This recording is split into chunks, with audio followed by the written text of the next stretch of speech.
घने जंगलों के किनारे बसा था एक गांव हरिहरपुर।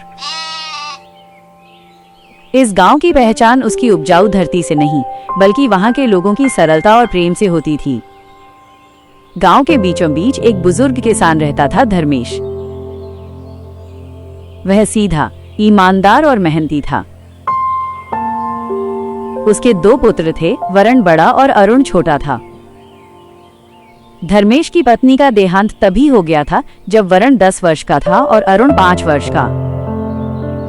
पिता ने अकेले दोनों बेटों को पाला, पढ़ाया, संस्कार दिए और खेत खलिहान समझाए। धर्मेश कहता, किसान के हाथ मिट्टी से भरे हों, तब भी उसके भीतर ईश्वर बसता है। गांव वाले धर्मेश का सम्मान करते थे, परंतु एक दिन अचानक तेज बुखार ने उसे जकड़ा और वो संसार से विदा हो गया।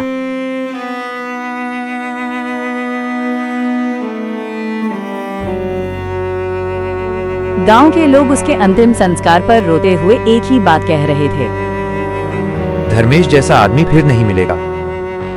दोनों भाइयों की दुनिया बदल गई। वरुण की शादी पहले ही हो चुकी थी। उसकी पत्नी विमला स्वभाव से तेज और कठोर थी। उसकी आंखों में अरुण के प्रति जाने किस कारण अजीब सी नफरत भरी हुई थी। कई बार वो तानों में कहती, छोटा देवर तो घर का फालतू बोझ है, खाना खाता है, कमाता क्या है। अरुण चुप रहता। वो अपने बड़े भाई को सम्मान देता था और भाभी को मां समान मानता था। पर एक दिन जब अरुण खेत से लौटकर थका हारा कमरे में बैठा पानी पी रहा था, विमला गुस्से से चीख पड़ी, अरे तू कुछ काम धाम करेगा भी कि बस ऐसे ही घर की चारपाई तोड़ेगा? हमारा घर कोई धर्मशाला है क्या?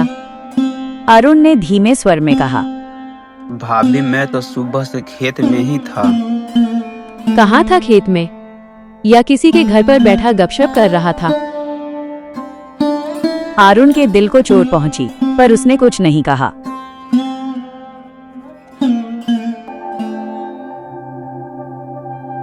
धीरे धीरे विमला की कठोरता बढ़ती गई और वरुण भी पत्नी के प्रभाव में आ गया।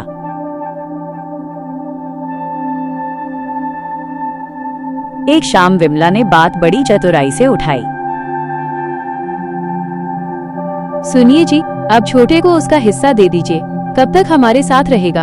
अरे वो कहाँ जाएगा? हमारा घर, हमारी जमीन, सब बांटा तो कुछ नहीं है। कहीं आगे जाकर लड़ाई ना हो, अभी ही साफ साफ कर दो। अरुण दरवाजे के बाहर बैठा सब सुन रहा था।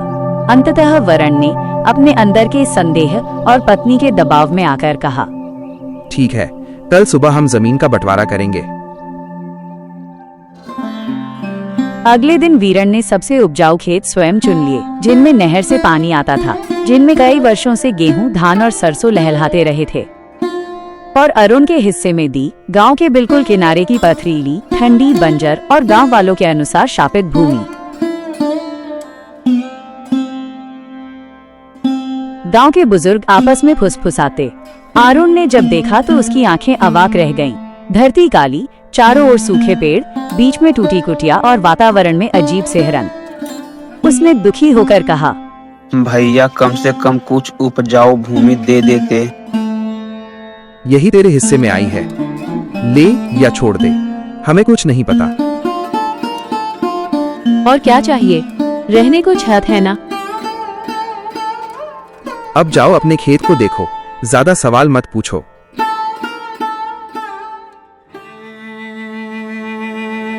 शाम होते होते सांझ का अंधकार धरती पर उतरने लगा। पक्षियों की आवाजें धीमी पड़ने लगी। हवा में एक अजीब सी थरथराहट थी। अरुण अकेला शापित खेत के पास बैठा आंसू पोंछ रहा था। तभी पीछे से एक गंभीर, शांत परंतु शक्तिशाली आवाज सुनाई दी, बेटा दुखी क्यों हो? अरुण मुड़ा तो देखा, एक वृद्ध साधु खड़े थे। उनकी दाढ़ी चांदी जैसी चमक रही थी, आंखें गहरी मगर दयालु थीं। साधु आगे आए, ये भूमि शापित है, ये तो सत्य है, परंतु शाप को तोड़ा भी जा सकता है। अरुण कांपते स्वर में बोला, आप कौन हैं और मुझे क्यों सहारा दे रहे हैं? साधु मुस्काए, मैं वो हूँ जिसने कई आत्माओं को मुक्ति दिलाई है। इस भूमि में एक पीड़ित आत्मा कैद है। यदि तुम उसे मुक्त कर सको तो ये भूमि स्वर्ण जैसी उपजाऊ हो जाएगी। अरुण ने पूछा। क्या इस खेत में स्थापित आत्मा कैद है? लेकिन मैं उसे कैसे मुक्ति दिला पाऊंगा? मैं तो साधारण मनुष्य हूँ, मैं क्या कर पाऊंगा? साधु ने झोले से एक नीली रोशनी वाली मोमबत्ती निकाली।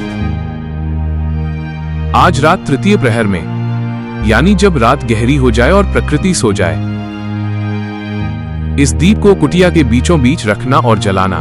जिस आत्मा को तू देखेगा उससे भय मत करना। फिर साधु का स्वर कठोर हो गया। पर याद रखना, जब समृद्धि आए तो अहंकार मत आने देना। यह दीप विनम्रों को वरदान देता है और लालचियों का विनाश कर देता है। इसके बाद हवा का एक झोंका आया और साधु अधीर बादलों की तरह विलीन हो गए।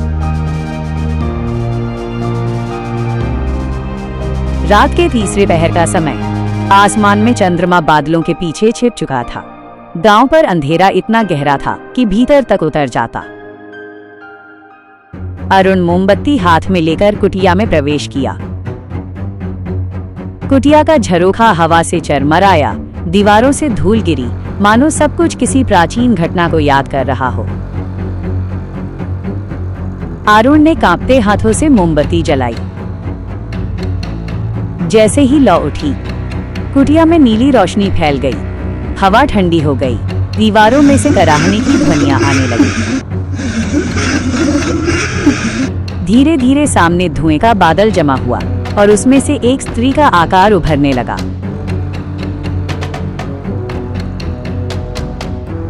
लंबे बाल, पीड़ा से भरी आंखें वाली दिव्य आभा प्रकट हुई। आत्मा बोली, कौन है जिसने सदियों पुराना दीप फिर जलाया? मैं अरुण हूँ। मुझे आपकी मुक्ति का मार्ग एक साधु ने बताया था और मैं आपको मुक्त करने आया हूँ।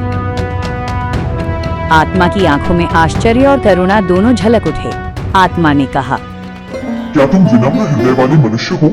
हाँ माता, मुझे मेरे भाई ने यह जमीन मेरे हिस्से में दिया है। इस भूमि पर कभी अत्याचार हुआ था। मैं इस गांव की रक्षक थी, पर लोभियों ने मुझे छला, मार डाला और मेरी आत्मा को इसी कुटिया में बांध दिया। अरुण दुखी हो उठा। मैं आपकी मुक्ति का अधिकारी कैसे हो सकता हूँ? मैं तो साधारण किसान हूँ। साधारण नहीं बेटा, जो हृदय से पवित्र हो वही असाधारण होता है। फिर प्रकाश तेज हुआ। आत्मा के मुखमंडल पर शांति उतर आई और वो मुक्त हो गई।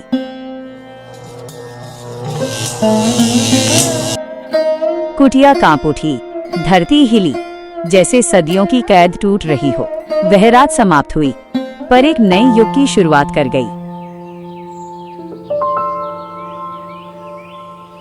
अगली सुबह अरुण खेत पहुंचा और स्तब्ध रह गया। जहां कल तक बंजर मिट्टी थी, वहां आज हरियाली लहलहा रही थी। धरती से सोंधी खुशबू आ रही थी। पेड़ों पर नई कौपलें थी और जमीन में दिव्य चमक थी।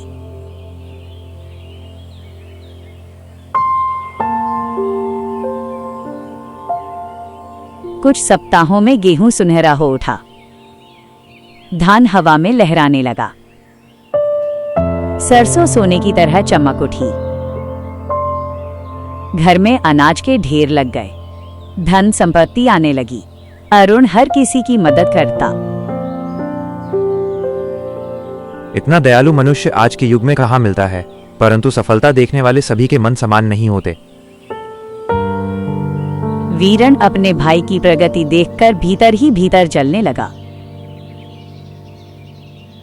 वो सोचता, मेरा खेत तो उपजाऊ था, फिर भी इतना उत्पन्न नहीं होता। ये छोटे के खेत में क्या चमत्कार हो गया? कुछ न कुछ राज है। ऐसे थोड़े ही कोई अचानक अमीर बन जाता है। जरूर तांत्रिक विद्या होगी। आपको एक बार जाकर दिखाना चाहिए।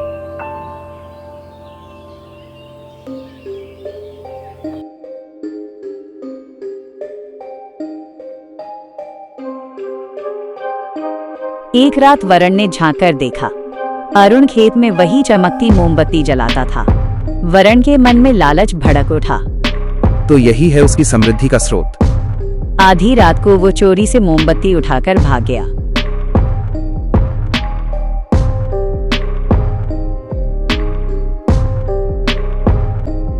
वरण ने मोमबत्ती अपने उपजाऊ खेत में जलाई।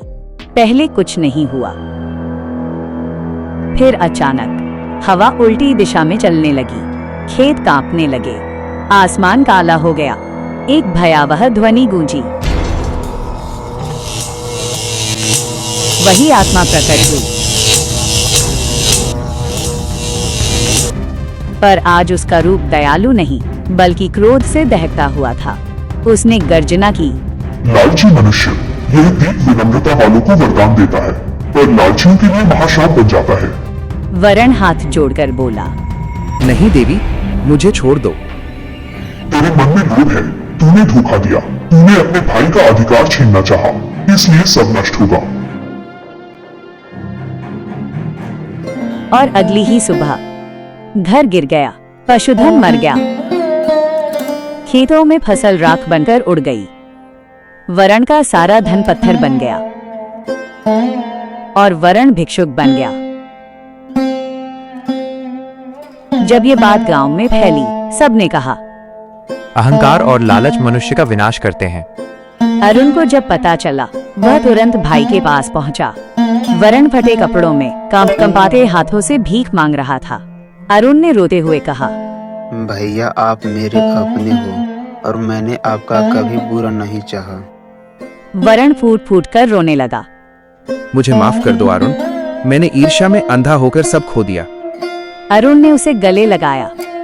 भैया, घर चलिए, हम फिर से एक साथ रहेंगे। गांव में सभी लोग बोल उठे, सच्चा धनी वही है जिसका हृदय दयालु हो।